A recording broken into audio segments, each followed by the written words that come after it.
تو اپنے استاد صاحب سے کہا کہ استاد صاحب میں اپنے ماں سے ملنا چاہتا ہوں۔ استاد نے سوچا کہ ماں تو منع کر کے گئی ہے کہ میرے بیٹے کو چھٹی مت دیجیے گا، اور اگر میں چھٹی نہیں دیتا ہوں تو اس بچے کا دل ٹوٹ جائے گا۔ استاد ماں سے کیا ہوا وعدہ بھی نہیں توڑنا چاہتے تھے اور بچے کا دل بھی نہیں توڑنا چاہتے تھے، اب کرے تو کیا کرے؟ استاد کافی مخمسے میں پڑ گئے کہ کیا کیا جائے۔ ان کے دماغ میں ایک ترکیب آئی، انہوں نے حضرت بایزید بسطامی رحمۃ اللہ علیہ سے کہا کہ تم اپنی کتاب لے کر کے آؤ۔ وہ کتاب لے کر کے آئے، استاد نے اس کتاب میں 5 صفحہ متعین کر کے کہا کہ اس کو یاد کر کے آؤ، اگر تم نے اس کو یاد کر کے سنا دیا تو تم کو چھٹی مل جائے گی۔ 5 صفحہ بہت زیادہ تھا، ایک بچے کے لیے یاد کرنا بہت مشکل تھا۔ روایت کے اندر یہ بات لکھی ہوئی ہے، حضرت بایزید بسطامی رحمۃ اللہ علیہ چھوٹے تھے، ننھے تھے، معصوم تھے، اپنے کمرے میں گئے اور جانے کے بعد مصلی بچھایا اور اللہ سے دعا کیا کہ اے اللہ میں اپنی ماں سے ملنا چاہتا ہوں اور میرے استاد نے مجھے 5 صفحہ یاد کرنے کے لیے دیا ہے، اے اللہ تو ہی یاد کروا سکتا ہے، اگر تو نے یہ 5 صفحہ مجھے یاد کروا دیا تو اے میرے اللہ میرے لیے میری ماں سے ملنا آسان ہو جائے۔ اللہ کی شان دیکھیے، انہوں نے دعا کی اور دعا کر کے پڑھنے کے لیے بیٹھے، ان کو اللہ نے 5 صفحہ یاد کروا دیا۔ اب وہ خوشی خوشی اپنے استاد کے پاس آئے اور آنے کے بعد عرض کیا، اے میرے استاد مجھے 5 صفحے یاد ہو گئے۔ استاد نے کہا سناؤ، بس فر 5 صفحہ سنا دیا۔ استاد نے سوچا کہ اب کیا کروں، اس کے امتحان کے لیے 5 صفحہ یاد کرنے دیا تھا، اس نے 5 صفحہ یاد کر لیا۔ اب استاد مجبور تھا، اس نے کہا کہ ٹھیک ہے جاؤ تمہاری چھٹی۔ حضرت بایزید بسطامی رحمۃ اللہ علیہ خوش ہو کر کے ہنستے کھیلتے ہوئے کہ آج اپنی ماں سے ملوں گا، اپنے گھر کی طرف چلے، پیدل ہی چلے، راستے میں اچھل رہے ہیں، کود رہے ہیں، سوچ رہے ہیں گھر جائیں گے، دروازہ بجائیں گے، میری امی دروازہ کھولے گی اور اس کے بعد میری امی مجھے اپنے سینے سے لگا لے گی، کہے گی میرے لال میں تیرے بغیر بہت بے قرار تھی، تو اتنے دنوں سے وہاں تھا، تیرے بغیر چین نہیں آتا تھا۔ یہ سب سوچتے ہوئے وہ جا رہے ہیں۔ گھر پہنچتے پہنچتے رات ہو گئی،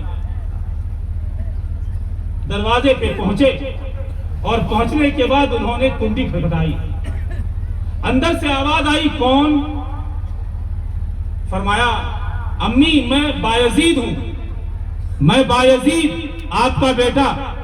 ماں نے کہا کون بایزید؟ میرا بایزید تو پڑھنے گیا ہے اور وہ اس وقت تک نہیں آئے گا جب تک کہ اللہ کا ولی نہ بن جائے، جب تک کہ بڑا عالم نہ بن جائے وہ نہیں آئے گا، میرا بایزید تو پڑھنے گیا ہے۔ انہوں نے کہا امی میں ہی ہوں، میں ہی بایزید ہوں، میں ہی پڑھنے گیا تھا، تو نے میرا ہی داخلہ کروایا تھا۔ ماں نے کہا کہ نہیں تو میرا بایزید نہیں ہو سکتا ہے، میں استاد کو منع کر کے آئی ہوں، استاد تجھے چھٹی نہیں دیں گے۔ روایت میں یہ بات لکھی ہوئی ہے، رات بھر بایزید بسطامی رحمۃ اللہ علیہ دروازے کو کھٹکھٹاتے رہے لیکن ماں نے دروازہ نہیں کھولا۔ جب صبح ہونے لگی، پاؤں پھٹنے لگی، صبح کا سویرا ہونے لگا، مایوس نا امید ہو کر کے وہاں سے واپس ہوئے مدرسے کی طرف۔ جب مدرسہ پہنچے تو چہرہ اترا ہوا تھا، آنکھوں سے آنسو جاری تھے۔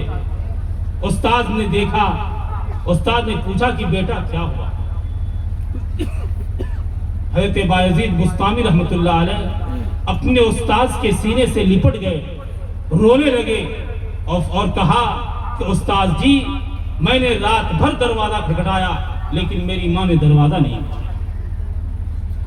استاد نے کہا کہ بیٹا میری ایک نصیحت یاد رکھنا، تم اپنی ماں کی طرف سے کبھی بدگمان مت ہو، تم اپنی ماں کی طرف سے کبھی بدگمان مت ہونا بلکہ اپنی ماں کے لیے دعا کرنا۔ پھر انہوں نے پڑھنا شروع کیا، 17 سال تک اس مدرسے میں پڑھتے رہے اور 17 سال تک اپنے گھر نہیں گئے۔